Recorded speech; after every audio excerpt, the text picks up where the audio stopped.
acerca de comunhão, acerca da realidade de um Deus que se faz presente, de um Deus que é um Deus de perto, de um Deus que é um Deus de longe, mas que tem prazer em estar conosco, de um Deus que se sente em um alto sublime trono, mas que se achega onde nós estamos, daquele que disse: eu mesmo estarei convosco.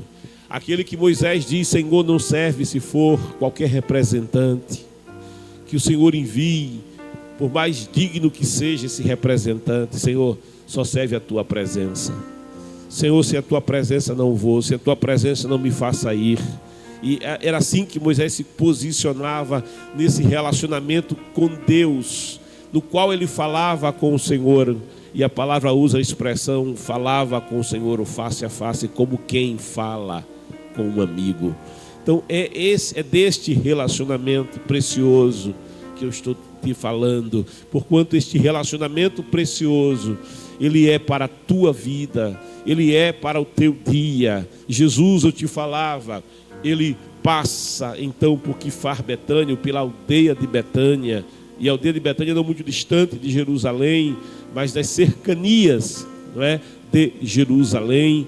Ali 14, 15 quilômetros de Jerusalém estava a aldeia de Betânia, e Jesus, certa ocasião, passa pela aldeia de Betânia, e já sendo ele um mestre, já sendo ele um pregador famoso, já sendo ele aquele de quem a população da Judéia, da Galileia, da Pérea, aquele que o povo falava a seu respeito, dizia dos seus sinais, dizia da sua palavra, de como ele ministrava a palavra e o fazia com autoridade, e o fazia de forma impactante. Ele não falava como os mestres, os fariseus, os escribas e doutores da lei, como os saduceus. Não, a sua forma de trazer a palavra, a sua autoridade com que ele tratava da palavra, com que ele apresentava a palavra, com que ele explicava a palavra,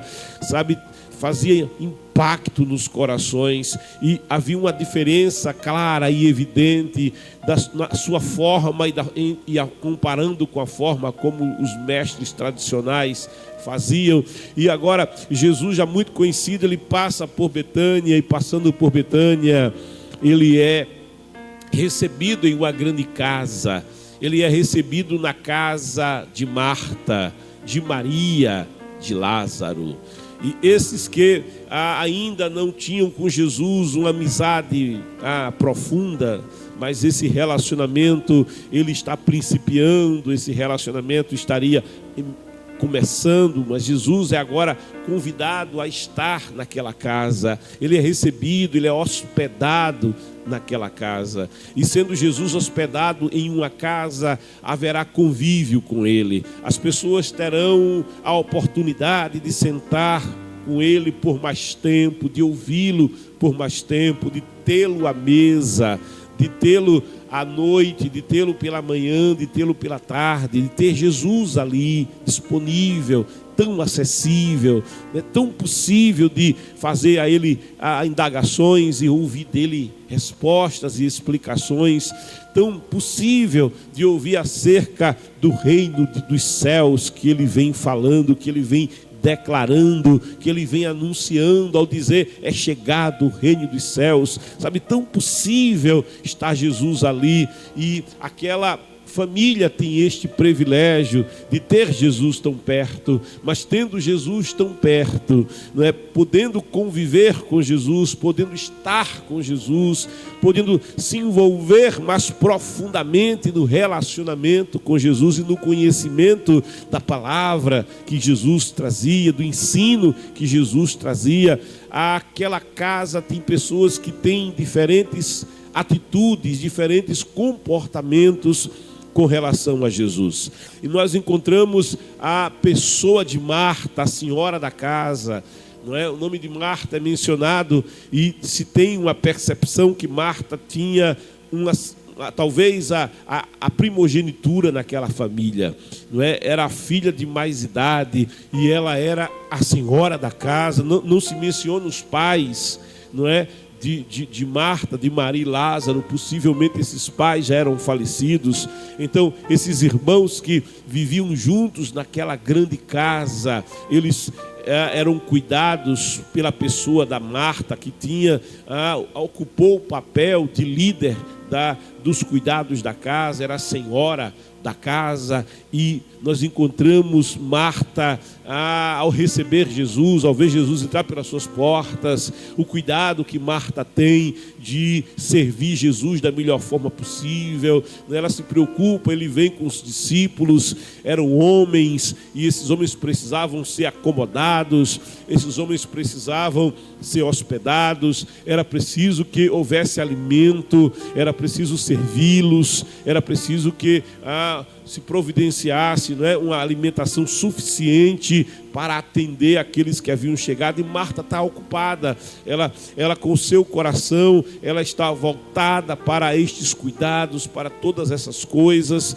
que eram necessárias ao receber. Mas decorrido o tempo, Jesus está na casa, decorrido o tempo e Jesus está disponível, decorrido o tempo e Jesus está acessível. Jesus não veio apenas para um jantar, Jesus não veio apenas para ficar ali por um pouco e ir embora, não. Jesus está ali, hospedado ali. Jesus está ali e a casa de Lázaro, de Marta, de Maria, vai servir de certa forma como um apoio ao ministério de Jesus. Não é nas suas idas a Jerusalém, ele vai a Jerusalém, mas ele está ali, tão acessível, tão possível, durante a sua estadia. E em meio a essa estadia, nós percebemos que a irmã mais nova, a Maria de Betânia, ela vai se aproximando de Jesus, ela tem sede de conhecer a palavra, ela quer saber mais quem é Jesus,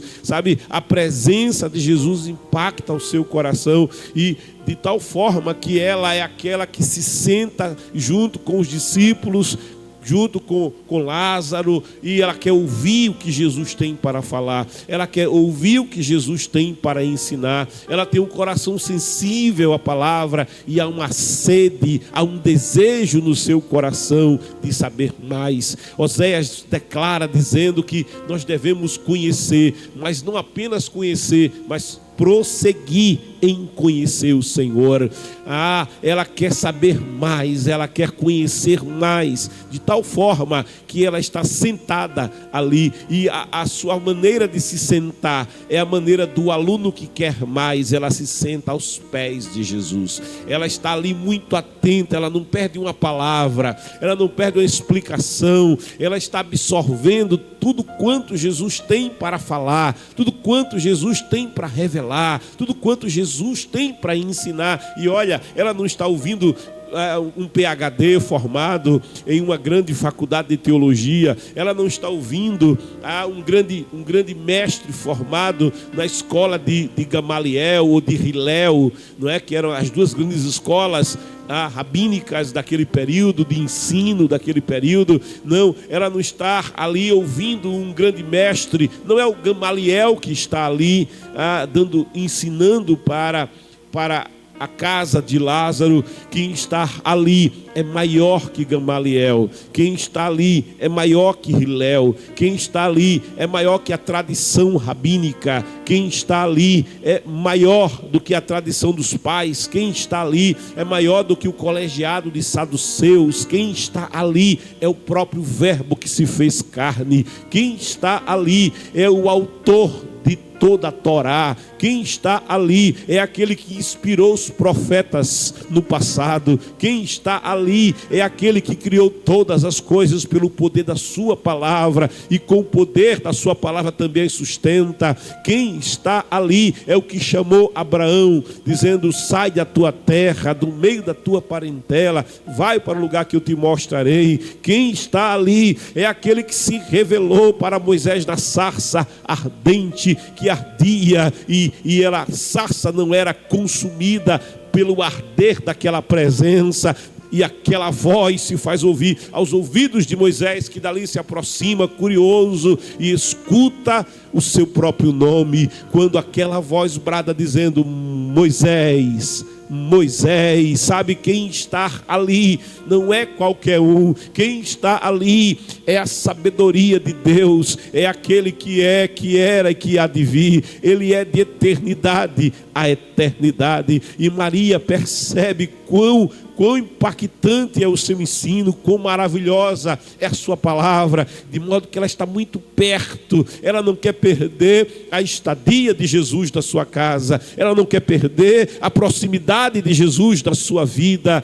E aqui você percebe uma revelação da palavra de Deus. É preciso não desperdiçar o tempo no dia em que você está na presença de Jesus. É preciso aproveitar o dia com Jesus. Não desperdiça o dia no qual Jesus está ali com você presente. Há pessoas que começam um dia tão preocupadas, tão atarefadas, tão envolvidas com as demandas da vida, que elas já amanhecem o dia, pulam da cama, sabe, corre para se aprontar para o dia, para começar o dia, e elas sequer pararam para perceber quem está presente na sua casa, quem está hospedado na sua família, quem se hospedou ali, tão perto de você, tão acessível, quem está ali na tua família, quem está ali com você. Você senta à mesa e ele senta também à tua mesa,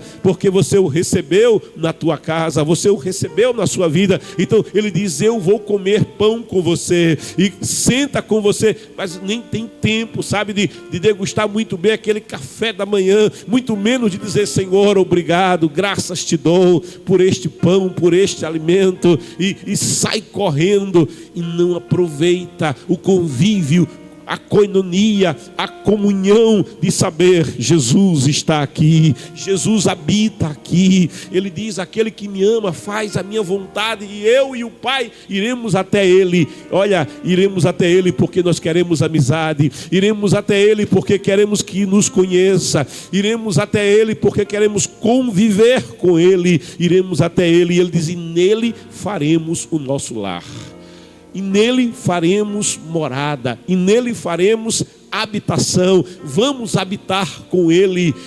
Paulo fala do nosso corpo como templo de morada, como templo de habitação do Espírito de Deus. E se Ele habita em você, se Ele habita em mim, eu preciso perceber: eu não estou só, eu não estou sozinho, eu não moro só, eu não passo o dia só. Tem um que disse: estou contigo todos os dias. Ele caminha por onde eu caminho, Ele vai por onde eu vou, Ele me dá o prazer, a alegria, o privilégio da sua presença. E Maria está aproveitando isso e sabendo muito bem como aproveitar. No entanto, a sua irmã Marta, sabe, diferente dos discípulos, diferente de Lázaro, diferente da pequena Maria, Marta está outra vez, novamente, ela está cuidando das coisas da casa. Ela não consegue dar ordens às suas servas e se liberar um pouco para estar com o Senhor. O serviço de Marta não cessa. A vida, o cronograma de trabalho de Marta, ela consegue fazer que seja de forma ininterrupta, não é? Há pessoas que trabalham todo dia e o dia todo. Elas vivem para trabalhar, elas não trabalham para viver. Sabe, isto é um perigo.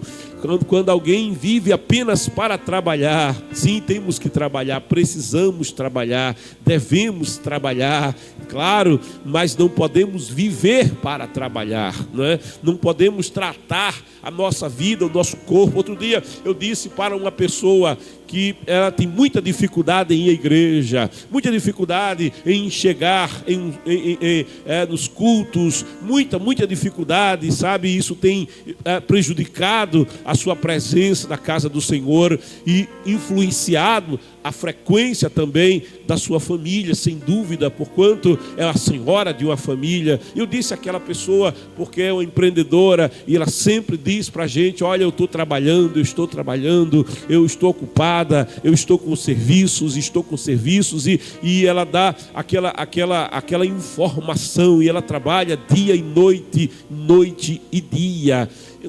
tal forma que um dia eu cheguei para ela assim, sabe, com muito amor, mas também com uma palavra muito firme, quando lhe disse assim: olha, você é uma patroa terrível, coisa terrível é o que você faz com esta pessoa que trabalha para você, com você mesma, porque você é a sua própria patroa e você mesma é empregada de si mesma. Mas que terrível patroa que você é, porque você não permite que você mesma chegue na presença do Senhor. E a palavra diz que a presença do Senhor é motivo de alegria. E a palavra diz que a presença do Senhor precisa haver na nossa vida em decorrência de termos um relacionamento com o Senhor através da primazia.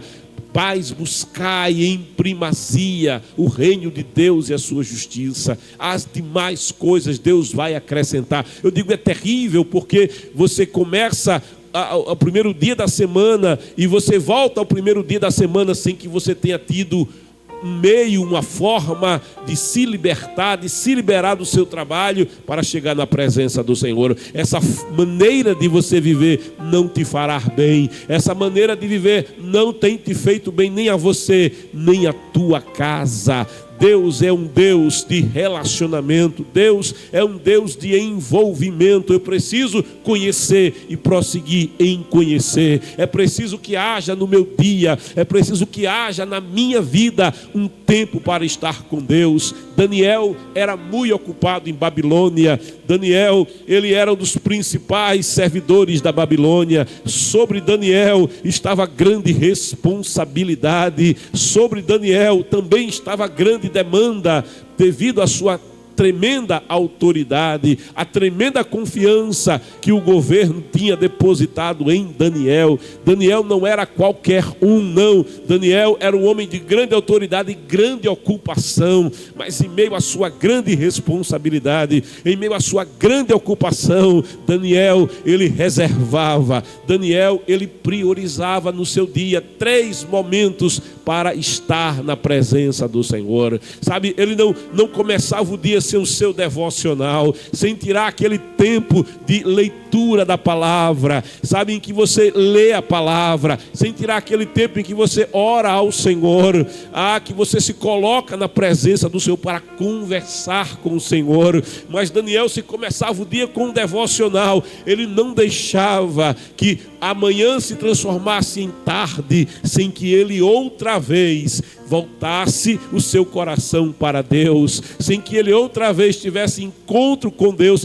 Daniel tinha uma consciência, é a presença do Senhor aqui. Ele é Yahvé Samá, Ele é o Deus que presente está, e Ele está aqui. Ele está para mim e eu preciso estar para Ele. Deus está para mim e eu preciso estar para Deus. Deus está para você, mas você também precisa estar para Deus. É preciso estar para o Senhor. No livro de Cantares é falado que o noivo, ele chega até a porta da noiva e ele coloca as mãos na porta da noiva. O perfume, sabe, o perfume da presença do noivo, as mãos do noivo estão perfumadas e o perfume das mãos do noivo consegue ir além da porta, mas ele chama, mas aquela que ele procura, ela está adormecida. Ele chama, mas aquela que ele veio ver está impossibilitada de recebê-lo,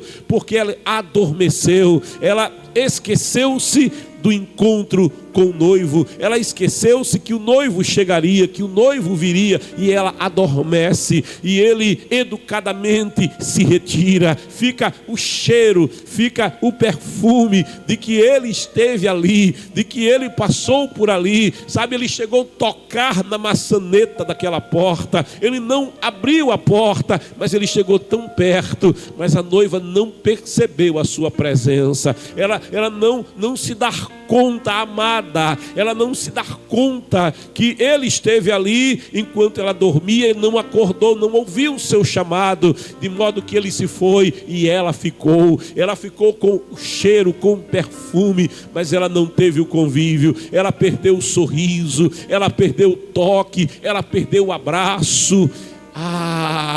Moisés também era muito cheio de ocupações, Moisés também era muito cheio de atividades, mas Moisés não começava o dia atribulado, não. Eram 2 milhões de vidas que dependiam de Moisés, mais ou menos 2, 3 milhões de pessoas que dependiam da liderança de Moisés. Isso, por certo, seria causa de preocupação para uns, de angústia para outros. Muitas vezes cuidar de uma casa cheia de crianças, cheia de filhos, né? E o pai e a mãe tem hora que, fica, sob muita pressão e muita demanda o cuidado de uma só casa. Agora você imagine o cuidado com toda uma nação. E alguém podia se colocar na condição de Moisés e dizer: e Moisés não estava em um lugar fácil, ele estava no deserto, não era um lugar aprazível, acampar no deserto não é o melhor lugar para se estar. Então não era um lugar fácil,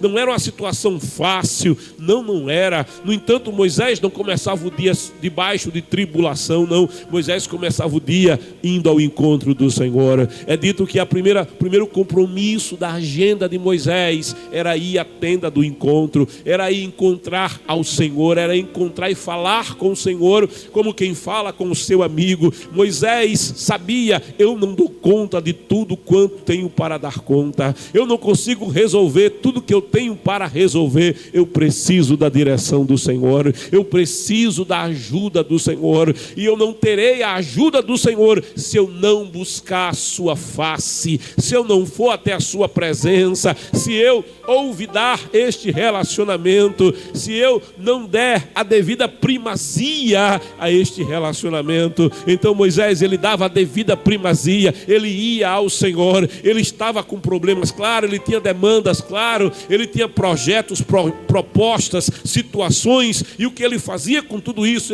Ele ficava à noite sem dormir? Não, ele dormia em paz. Me deite e descanso, porque só tu, Senhor, me fazes habitar em segurança. Ele dormia bem. Sabe por que ele dormia bem? Porque ele dizia: amanhã de manhã eu começo o dia falando com quem resolve, amanhã de manhã eu começo o dia tratando com o meu amigo, amanhã de manhã eu vou pegar todas as preocupações da agenda do dia, da ordem do dia, e eu vou colocar toda a ansiedade sobre o meu amigo. A palavra diz: pode lançar sobre ele toda a ansiedade, ele tem cuidado de você. Ele faz um convite dizendo: vinde a mim os cansados, os sobrecarregados, oprimidos. Ele diz: eu vos aliviarei. Há pessoas que dormem com a tarja preta, há pessoas que dormem dopados de ansiolíticos que viciam, há pessoas que só dormem depois de,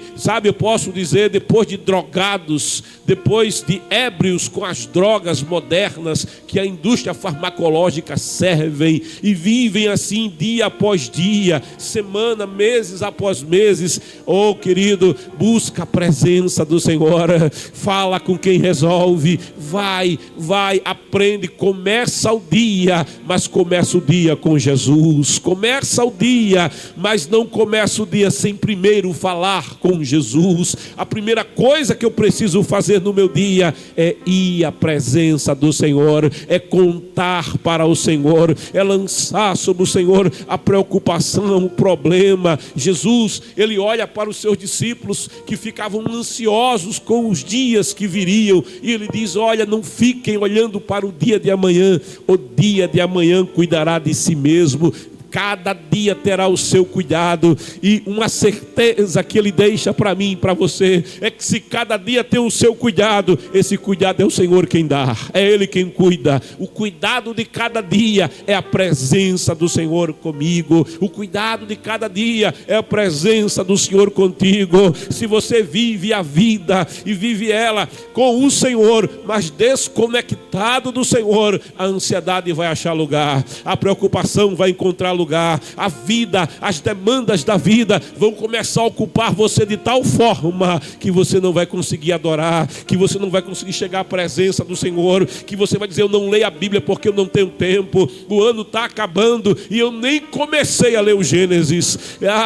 A igreja tinha por tradição no passado a leitura anual da Bíblia, 3 capítulos todo dia. É alimento para a alma, é alimento para o espírito, é saúde para os ossos, é o alimento da palavra de Deus. O Senhor declara, e é verdade: nem só de pão viverá o homem, mas de toda a palavra que sai da boca de Deus. Quem come farinha, feijão, aveia e tantos outros alimentos naturais, legumes e frutas, alimentou o corpo. Mas eu posso estar com o corpo muito bem nutrido, até em excesso, e a alma não tem paz, e o coração está debaixo de pressão. O problema da ansiedade é um problema da sociedade moderna. A ansiedade e a depressão, a pressão da vida, a vida que faz pressão de todos os lados, com todas as suas demandas. E quanto mais a tecnologia avança, mais você encontra pessoas ansiosas, oprimidas, sob grande demanda, sabe, sem paz. Mas você encontra pessoas tomando remédios, buscando tomar calmantes.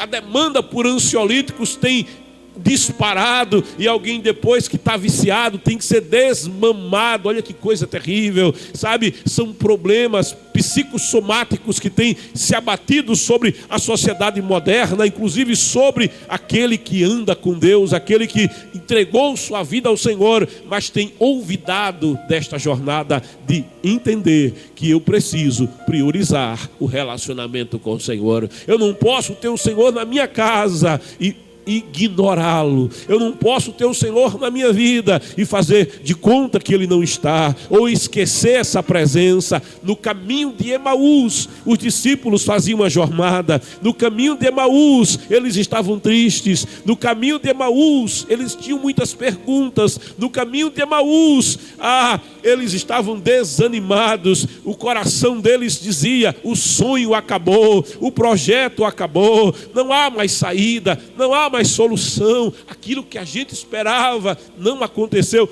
Deu tudo errado, e eles estão se afastando de Jerusalém, eles estão saindo da casa da paz de Jerusalém, e eles rumam para Emaús. Eles estão voltando para a vida antiga, eles estão voltando para a vida deles de antes de conhecerem Jesus. A vida deles foi uma antes de conhecer Jesus, e foi outra quando eles começaram a andar com Jesus, a caminhar com Jesus, a aprender de Jesus. Mas agora eles estão desistindo de tudo e voltando.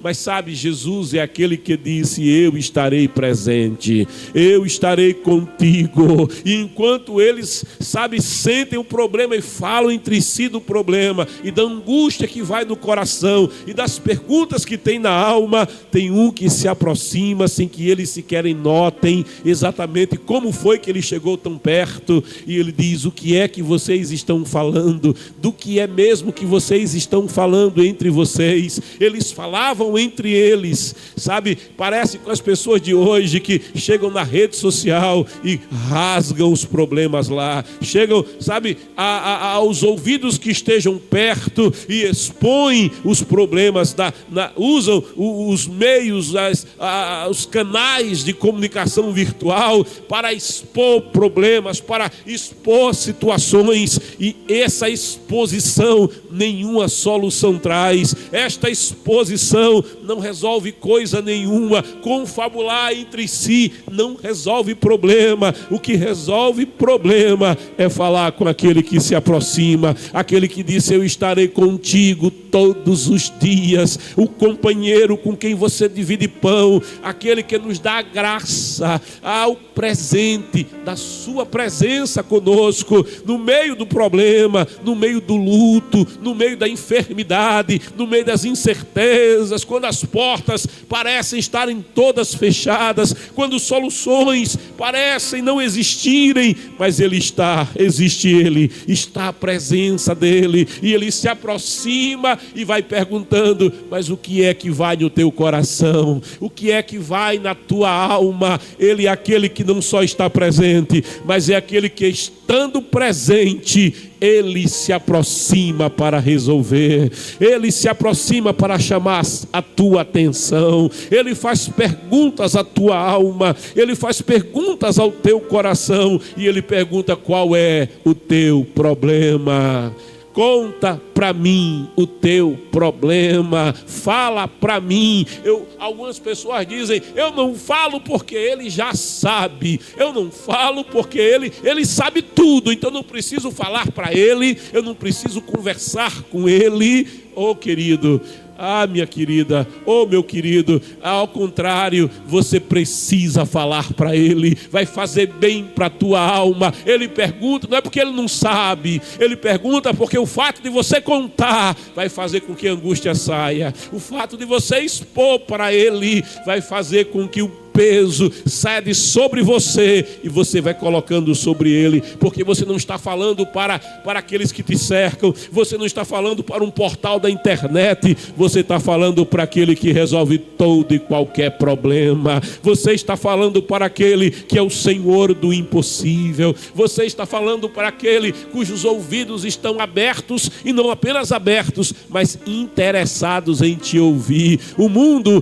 pode até ver a tua postagem, mas não está interessado no teu problema, não tem solução para o teu problema. Jesus é diferente, ele é aquele que pergunta: o que é que vocês estão conversando? Fala para mim. E ele pergunta não por curiosidade, ele pergunta não por ignorância. Quando aqueles que ouvem aquele companheiro, aquele caminhante, aquele que caminha perto deles perguntando: do que é que vocês estão falando? Eles acham que o problema é ignorância. Não é ignorância, e vão dizer: Senhor, será que tu és o único peregrino em Jerusalém que não sabe o que aconteceu com Jesus?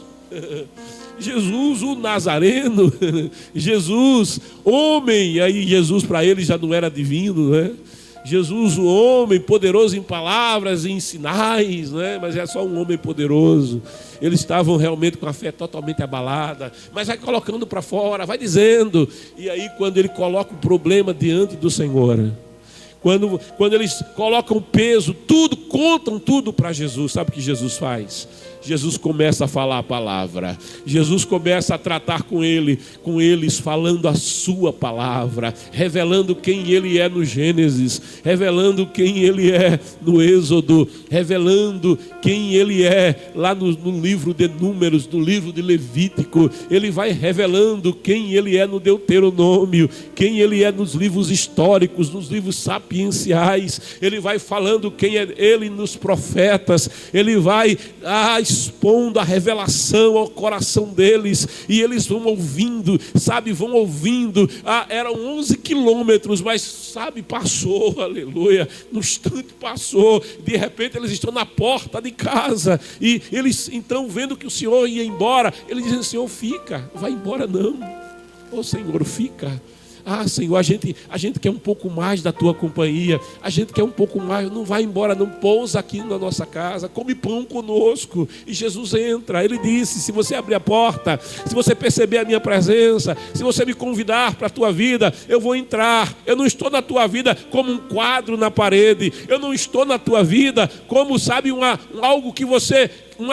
Um livro que você fecha e abre quando chega no culto, na leitura oficial, fecha e leva para casa e esquece. Eu não estou na tua vida como uma coisa, como um amuleto. Eu sou uma pessoa. Eu estou na tua vida como um amigo. Eu estou na tua vida como alguém próximo de você. Eu estou na tua vida para conviver com você, para dividir causas e situações com você. Pode o barco ser sacudido pela tempestade e pelo vento, mas eu estarei presente. Se você me chamar, se você se voltar para mim, eu não deixarei de responder. Tempestade, te aquieta. Mar, aleluia, te acalma, mar. E vai haver calmaria. Entra, Senhor. E ele entra, ele diz: olha, eu vou entrar na casa, eu vou comer pão com vocês e vocês vão comer pão comigo. A gente vai ter relacionamento. Andar com Ele não é, sabe, um ato de tradição religiosa. Andar com Ele não é um cerimonial religioso. Não confunda cerimonial com a presença dEle, com a pessoa dEle. Não confunda liturgias com conviver com Ele. Eu me recordo de uma senhora com muitos filhos, naquele período de quebra da Bolsa norte-americana, ali pelos anos 1929, 1930, quando o New Deal foi implantado pelo presidente Roosevelt para reacender a economia quebrada, a economia americana que passou por um crash, né, por uma quebra. Isso afetou o mundo todo, mas nesses dias difíceis, aquela mãe de muitos filhos, um dia ela tem que prover alimento para os filhos. Ela tem só um pouco de macarrão e ela coloca a panela, muita água, né? E ela ia fazer uma sopa com aquele macarrão, com o pouco que ela tinha, mas ela coloca aquele macarrão ali e ela precisa alimentar aqueles muitos filhos que ela tinha. E ela tinha uma forma de se relacionar com Deus que é bem curiosa. Ela tratava o Senhor como uma pessoa, sabe? Como alguém que está aqui. Alguém que está aqui do lado, deixa eu dizer para você, Ele está mesmo, aleluia. E na sua simplicidade, sabe? Ela não era uma mulher de muita cultura, de muito conhecimento, não de muita educação, não. Era uma pessoa rude até, mas na sua simplicidade, na sua forma, ela começa a mexer aquele macarrão e ela diz assim: ei Deus, chega aqui. Sabe como quem chama alguém assim: ei fulano, chega aqui. Ei Deus, chega aqui. E ela serve aquela macarronada. Eram muitos filhos, mas ela ia servindo e a panela não secava, a macarronada não baixava, e ela serviu e as crianças comeram, e as crianças repetiram, e a família comeu, e a família repetiu, e todo mundo ficou bem servido, sabe, bem alimentado por aquela macarronada. E o curioso é que a panela continuava cheia, porque Ele é aquele que convive comigo, Ele é aquele que convive contigo, Ele é aquele que chega no caminho de Emaús e pergunta: qual é o teu problema? Eu estou aqui, aleluia, eu estou aqui, sabe? E é esta situação que Marta, tão ocupada, é esta situação que Marta, com um cronograma eterno de trabalho, que vive para trabalhar e trabalha para viver, mas trabalhar para viver não é problema, viver para trabalhar se torna complicado, porque você esquece de Deus, você esquece que você não é uma máquina, você esquece, aleluia, que debaixo do sol há tempo para todas as coisas, há tempo para todas as coisas, para dizer: eu honro os que me honram, e o que de madrugada me busca vai me achar. Oh, bendito é o nome do Senhor. Eu honro os que me honram. Honre a presença do Senhor no teu dia, honre a presença do Senhor na tua vida. Oh, vá percebendo, Ele está aqui, Ele está presente. Eu não estou sozinho, eu não estou sozinha. O desespero pode até bater, mas eu posso segurar na mão dEle, eu posso me abraçar com Ele. Sabe por quê? Porque Ele está para você. É preciso que você esteja para Ele. Ele está para você. É preciso que você esteja para Ele. Ele vigia a sua palavra para cumprir. E Ele disse que renovaria as misericórdias no levantar do sol no teu dia. Ele já renovou. Ele disse: eu estarei contigo todos os dias. Hoje no calendário é o dia em que Ele não vai faltar. Ele esteve ontem, antes de ontem.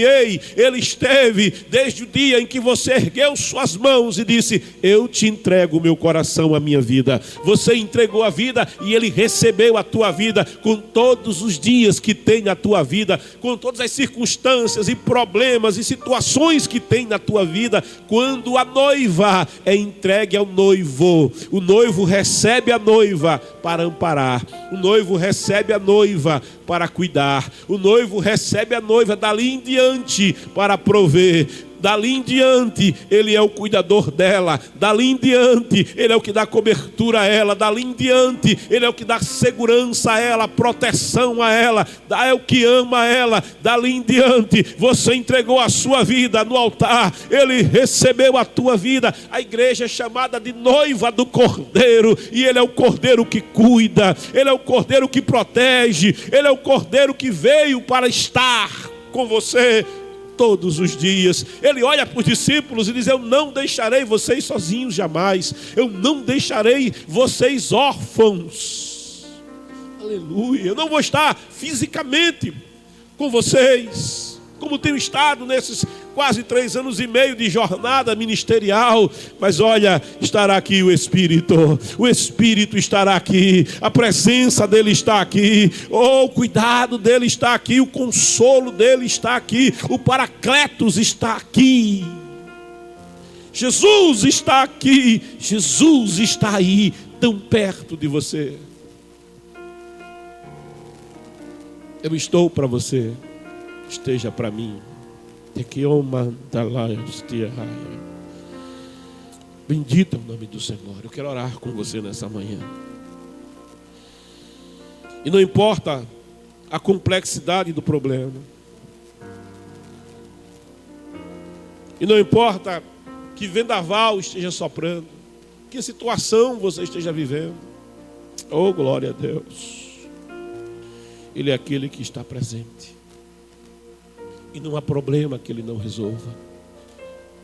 E nele há solução. Eu te convido nessa manhã a orar ao Senhor, mas a falar como quem fala com o seu amigo, face a face. Orar como quem fala com alguém que tem prazer em te ouvir. Falar com o Senhor e colocar diante dele, sabe, o que vai no teu caminho, o que está diante dos teus passos. Coloca diante dele as tuas incertezas. Pede a ele nessa manhã: Senhor, me dê direção, me dê orientação. Ele vai te dar. Ou se você quiser pedir conselho a ele, ele é o divino conselheiro. Ele é o maravilhoso conselheiro. É assim que Isaías o chama, maravilhoso conselheiro. Ele é Deus forte, Pai da eternidade, jamais vai te deixar em dia nenhum. Ele é aquele que dá paz. Ele é o príncipe da paz. Eita, oh, vem, vamos conversar com ele agora. Mas eu estou enfermo. Ele tem saúde para você. Oh, glória a Deus. Eu preciso de uma porta aberta. Ele é aquele que abre e ninguém fecha. Oh, bendito é o nome do Senhor. Coloca diante dele. Ah, o meu problema é tão simples. Ele tem prazer em resolver o problema simples também. Aleluia. Sabe, não apenas os grandes problemas, os pequenos problemas. Coloca diante do Senhor. Oh, aleluia. Ele é Deus das grandes e das pequenas causas. Bendito é o seu nome. Qual é o pai que o filho lhe pede carne, peixe, e o pai dá a ele uma serpente? Qual é o pai que o filho pede pão e ganha uma pedra? Os pais humanos procuram e sabem fazer o melhor pelos seus filhos. E ele diz: imagina o vosso Pai que está nos céus. O apóstolo Paulo diz que aquele que não nos negou nem o seu próprio filho, como não nos dará juntamente com ele todas as demais coisas? Mas eu tenho que te alertar: mais importante do que as coisas de Deus é o Deus de todas as coisas. Aleluia. Mais importante do que o poder de Deus é o Deus que tem todo o poder. Mais importante que a salvação de Deus é o Deus que salva, é Jesus. Se aproxime dele. E se você está afastado, afastada dele, eu te convido a voltar. Eu te convido a fazer o caminho de volta. Eu te convido a voltar aos braços dele. Eu te convido a voltar ao relacionamento com ele. Eu te convido a voltar ao convívio com ele. Eu deixei de orar. eu deixei de cultuar, eu deixei de ir à casa do Senhor, eu abandonei a Bíblia, sabe, eu estou vazio por dentro, mas Jesus está aqui. E se você se voltar para Ele, e se você disser: Senhor, me recebe de novo, Ele vai te receber. Bendito é o nome do Senhor. A palavra diz que se confessarmos os nossos pecados, Ele é fiel. A gente pode não ser tão fiel. O coração do homem enganoso oscila, mas Ele permanece fiel.